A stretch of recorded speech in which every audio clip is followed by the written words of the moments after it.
जय श्री राधे। आनंद आशुलिपि पत्र का अंक 6, प्रतिलेखन संख्या 1, गति 100 शब्द प्रति मिनट। प्रारंभ करें।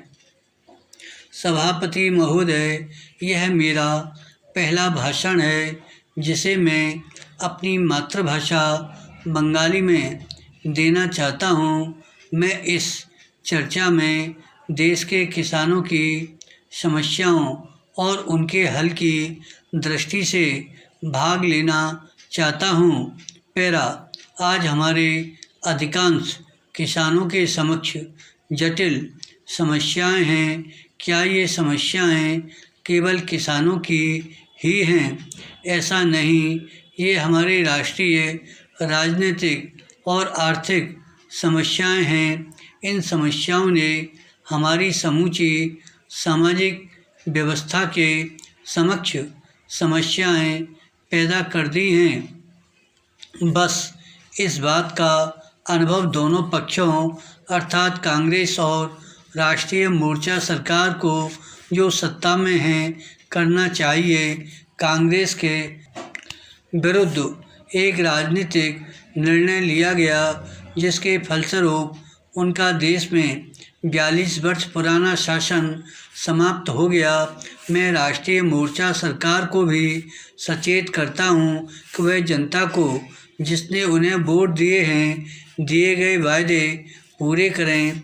यदि वे आगामी दिनों में किसानों की, जो आज देश की प्रमुख समस्या है, समस्या को हल नहीं करेंगे तो किसान निकट भविष्य में अथवा वर्तमान शासन के कार्यकाल में उनके विरुद्ध वैसा ही राजनीतिक निर्णय लेने के लिए बाध्य होंगे।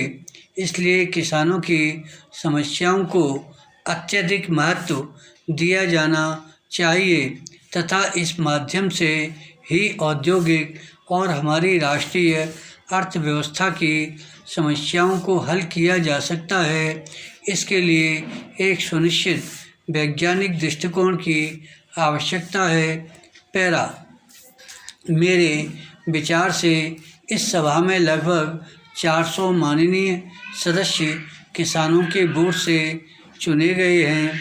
हमारे प्रधानमंत्री, उप प्रधानमंत्री और विपक्ष के नेता किसान बाहुल्य क्षेत्रों से निर्वाचित हुए हैं। जो किसान हमें चुनते हैं उनमें से 70% पूर्णतः गरीब हैं। छोटे किसान, बटाईदार, कृषि मजदूर बड़ी मुसीबत में हैं। देश में ये ऐसे लोग हैं जिन पर सबसे अधिक अत्याचार होता है, जिनका सबसे अधिक शोषण होता है और जो सामाजिक अन्याय के शिकार होते हैं। मुझे यह सोचते हुए शर्म महसूस होती है कि स्वतंत्रता के बहुत वर्षों के बाद भी हम इन दलितों के प्रति उदासीन हैं, जिनके वोटों से हम लोकसभा के लिए चुने गए हैं। इसलिए मैं माननीय सदस्यों और राष्ट्रीय मोर्चा सरकार को उनको चुनावी वायदों के बारे में स्मरण कराना चाहता हूँ। उन्होंने वायदा किया था कि वे कृषि विकास को अत्यधिक महत्व देंगे। आपको भी कांग्रेस के समान किसानों की विपरीत प्रतिक्रिया का सामना करना पड़ेगा। विराम। धन्यवाद।